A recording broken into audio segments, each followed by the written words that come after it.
हिंदू समाज को खड़ा होना चाहिए कि ये सनातन धर्म नहीं है, ये गुंडों का एक नया मजहब बना है। अब आप बताइए कि बच्चियों के साथ बलात्कार हो और वो पार्लियामेंट में कहा जाए कि ये मामूली बात है। बिस्मिल्लाहिर्रहमानिर्रहीम। अस्सलामु अलैकुम दोस्तों आजकल हमारे देश में सबसे बड़ी धर्म जिसे माना जाता है वो है हिंदू धर्म, और जिसे लेकर अंधभक्त लोग कुछ ज्यादा ही चिल्लाते रहते हैं और कहते हैं कि इसी धर्म के नाम पर देश की नाम भी होनी चाहिए, यानी हमारे देश भी हिंदू राष्ट्र ही बननी चाहिए। हालांकि दोस्तों ये हिंदू कोई धर्म ही नहीं है, बल्कि हिंदू तो एक गुंडे की धर्म है। जी हाँ दोस्तों, हिंदू एक गुंडे की धर्म है। ये मैं नहीं कह रहा मेरे भाई, ये तो कह रही है मोहम्मद आदिब सर जी, जो हम आगे इस वीडियो में सुन पाएंगे। और ये सर जी इस बात को ऐसे ही नहीं कह रहे हैं मेरे भाई, कुछ ऐसी खुलासा है जिसे बोलने के बाद ही ये सर जी इस बात को कह देते हैं। तो वीडियो यार बहुत ही जबरदस्त साबित होने वाला है उन अंधभक्तों के लिए जो इस हिंदू धर्म को लेकर नाचते रहते हैं। और हम सभी मुसलमान भी ये जान पाएंगे कि आज की इस दौर में, आज की इस हालत में हम मुसलमानों को क्या करना चाहिए। तो इसे आखिर तक जरूर देखने की कोशिश कीजिएगा मेरे भाई। आइए देखते हैं बिना टाइम जाया करते हुए, आइए देखते हैं। जिस तरह से आप देख रहे हैं कि नू मेवात में जो हुआ, पूरे देश में जैसे मणिपुर में हो रहा है, तमाम ऐसी जगह ये हिंसा चल रही है। 2024 का चुनाव आ रहा है। एक तरफ राहुल गांधी कह रहे हैं पूरे देश में, आज के भाषण में बोला है कि केरोसिन छिड़क दिया है। कैसे देखते हैं सर जो आज के हालात हैं? देखिए, जो सबसे बड़ा पाप किया है इस सरकार ने, नौजवान बच्चों के दिलों में नफरत डाल दी। ये इमारतें फिर बन जाएंगी, ये घर जो उजाड़े गए हैं ये फिर भी कभी खड़े हो जाएंगे। हो सकता है छप्पर बना ले, लेकिन अगर दिल आपने गुनाह पैदा कर दिया है, दिलों को जो तोड़ दिया है, इसमें सदियां लग जाएंगी, कई नस्लें तबाह हो जाएंगी। ये जाने अनजाने में सिर्फ हवस की हमें हुकूमत फिर से मिल जाए, इस मुल्क को रोज रोज तोड़ रहे हैं, लम्हा बलम्हा। मैं समझता हूँ ऐसे बड़े पाप की सजा इनको इस इलेक्शन में देनी चाहिए। चाहे किसी कौम का आदमी हो, किसी मजहब का हो, किसी जमात का हो, मुत्तहिद होकर इस मुल्क को बचाए। नहीं तो ये मुल्क, आप सोचिए कि कल पार्लियामेंट में एक मेंबर ऑफ पार्लियामेंट ने क्या बात कही, वो जनता दल उसका उड़ीसा का, उसने कहा ये औरतों के साथ जो मणिपुर में हुआ है ये कोई नई बात नहीं है, ये अफ्रीका में भी हो रहा है, ये कीनिया में हो रहा है, ये फला जगह हो रहा है। अंदाज़ा कीजिए कि किस कदर गिर गई है यहाँ की सियासत कि इतने बड़े जुल्म के बाद पार्लियामेंट में बोल रहा है वो शख्स, और वो कह रहा है कि ये कोई बड़ी बात नहीं हुई है, ये और जगह भी होती है। अफ्रीका के मुल्कों की मिसाल दे रहा है वो। ऐसे आदमी को पार्लियामेंट में पीछे चले गए जी, ऐसे आदमी को आप पार्लियामेंट में बिठा लेंगे, वो अपनी पार्टी का लीडर है। लानत है ऐसे लोगों पर, लानत है ऐसी पार्लियामेंट पे जहां ऐसे बयान दिए जाए कि औरतों के साथ सामूहिक बलात्कार हो रहा है। वो कह रहा है ये कोई नई बात नहीं है। वहां का चीफ मिनिस्टर कहता है कि ये तो वीडियो वायरल हो गया, सैकड़ों ऐसे वाकयात हुए हैं। ये लोग हमारे नुमाइंदे हैं। आप देख रहे हैं कि कहाँ हम खड़े, कहते हैं कि साहब हमको बड़ा गर्व है।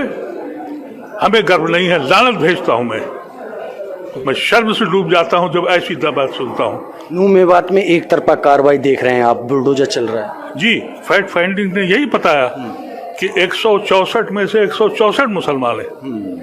ये क्या मसला है? जज कह रहा है कि ये क्लिनजिंग हुई है, लेकिन मैं समझता हूं कि हमको मुकदमे दायर करके जज से इसे लिखवाना भी पड़ेगा। सिर्फ बयान देने से काम नहीं चलेगा, इनको मुआवजा देना पड़ेगा, इनको जेल भेजना पड़ेगा। उन कलेक्टर को, उन एसपी को, उन मंत्रियों को, उन संतरियों को जब तक हम सजा नहीं दिलाएंगे, जब तक ये नहीं मानेंगे। कैसे हो पाएगा?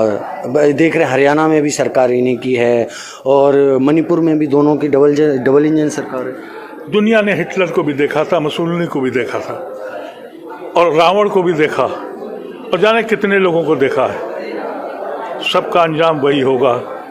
ये तो ऐसे मरेंगे कि मौत भी नहीं आएगी इनको, इतनी लोगों की, क्योंकि ये ऐसी पुलिस है और ऐसा एडमिनिस्ट्रेशन है जिसको मजलूमों की आवाज़ें उसके कान में नहीं जाती, बेवाओं की चीखें उसको सुनाई नहीं पड़ती।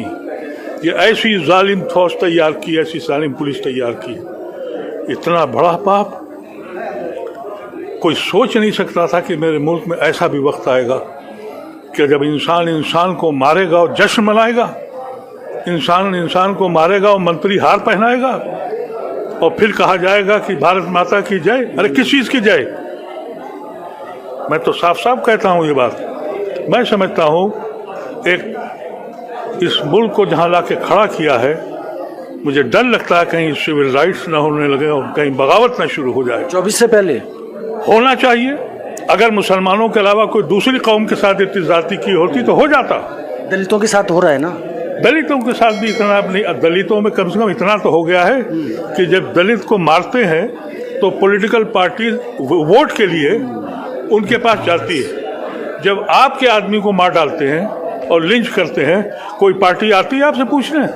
इसलिए नहीं आती कि उसे मालूम है ये बेचारे वोट तो दे ही देंगे। ये सिलसिला मुसलमानों वोट का ही खेल है सर। मुसलमानों को ये सोचना चाहिए कि अगर यही अंदाज गुफ्तगू है तो फिर हमको चाहिए कि हम या तो इलेक्शन से बाइकाट करें। हमें एतबार न पुलिस पे है न एडमिनिस्ट्रेशन पे है। अब बड़ी अदालतों के जो जजमेंट हैं उनसे भी हमारा एतबार अब उठ रहा है। सर एक सवाल और है, बहुत ज़्यादा गंभीर है। ट्रेन में चलने वाला जिसके कंधों पे देश के नागरिकों की सुरक्षा का जिम्मा होता है, वो चुन चुन को लोगों को मान रहा है आइडेंटिटी का।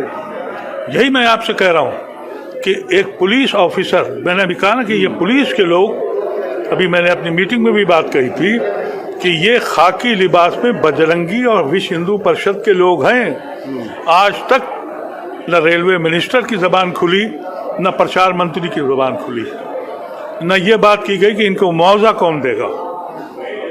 बिल्कुल कोई एक आपको जबान से सुनाई नहीं पड़ेगा। एक ही जरिया है कि हम सब लोग मिलकर इन सब पे मुकदमे दायर करें और हर शहर में दायर करें, हाई कोर्ट में करें, मुख्तलिफ कोर्टों में करें, सुप्रीम कोर्ट में करें। कोई ना कोई तो खड़ा होगा, कुछ तो इनको पता लगेगा कि इनको बुलाया जा रहा है। यही एक तरीका है। इनकी जगह अगर किसी मुस्लिम ने किया होता ऐसा तो फिर तो पाकिस्तानी सब के सब हैं। मेवात से ज़्यादा कहीं सेकुलरिज्म दिखा नहीं। उनको जब बता दिया कि पाकिस्तानी है तो फिर हम कहाँ गए? ये सितम देखिए, मेवात के वो लोग जिन्होंने जिना को ठुकराया, जिन्होंने गांधी को अपनाया, जिन्होंने नेहरू को अपनाया, ये उन्होंने गुनाह किया था, ये गलती की थी। इसका जवाब उन्हें देना पड़ेगा। सर एक सवाल बहुत ज़्यादा जहन में चल रहा है लोगों के कि 2014 से लेके 2023 का दौर, क्या ऐसा दौर भी पहले कभी किसी ने देखा? मैं 78 साल का हूँ। मैंने कभी भी नहीं देखा था कि मरने से पहले मैं ऐसे हिंदुस्तान में मरूंगा। मैंने हिंदुस्तान से हिजरत नहीं की, दुनिया के हर मुल्क में रहा हूँ, दुनिया भर को घूमा है ये सोच के कि मैं अपने मुल्क में मरूंगा। लेकिन अफसोस ये कि मैं अब मरने के करीब हूँ और मैं ऐसे हिंदुस्तान में मर रहा हूँ जिस पे मैं लानत भेजने लगा हूँ। अब आप बताइए कि बच्चियों के साथ बलात्कार हो और वो पार्लियामेंट में कहा जाए कि ये मामूली बात है। शर्म नहीं आई उस आदमी को? उसको लोगों ने मैं अगर उस वक्त मैं पार्लियामेंट में था, पहली बार मुझे दिल चाहा कि मैं काश आज भी होता। मैं कहता हूँ खुदा की कसम, उसका गिरबान पकड़ के उसको बाहर निकाल देता, चाहे मुझे मेरी संता चली जाती। हमारे अपोजिशन के लोग बैठे क्यों रहे कि जब हमारी बच्चियों के साथ ये कहा जा रहा है? ऐसे आदमी को आप दर्द होता है। ऑनरेबल एमपी कहते हैं। लानत है इन लोगों पर। ऐसी बातें देख के दर्द होता है। इस देश में सब कुछ चल रहा है और हमारी आंखों के सामने चल रहा है। अरे बेटे, मैं रोज, यानी कहते हैं ना कि किस्तों में मरने का मजा मुझसे पूछो। 78 साल का हो गया हूँ, रोज मरता हूँ, रोज मरता हूँ। ये वो मुल्क हो गया है। बहरहाल देखिए, वक्त आएगा। मैसेज क्या देना चाहेंगे देश की आवाम को 24 से पहले? मैं सबसे पहले अपने मुसलमानों से कहना चाहता हूँ, डरना बंद कर दो। मत डरो इनसे और मुत्तहिद हो जाओ। फिर दंगे का माहौल पैदा हो जाएगा। और अभी बहुत बड़ी तादाद सेकुलर हिंदुओं की है, उनके पीछे खड़े हो। हम ही गांधी को लेके आए थे, हम ही ने महात्मा बनाया था, हम फिर तुम्हें महात्मा बनाएंगे। लेकिन तुम भी हिम्मत करो। जैसा अभी पूर्णानंद जी ने कहा, वक्त आ गया है, हिंदू समाज को खड़ा होना चाहिए कि ये सनातन धर्म नहीं है, ये गुंडों का एक नया मजहब बना है।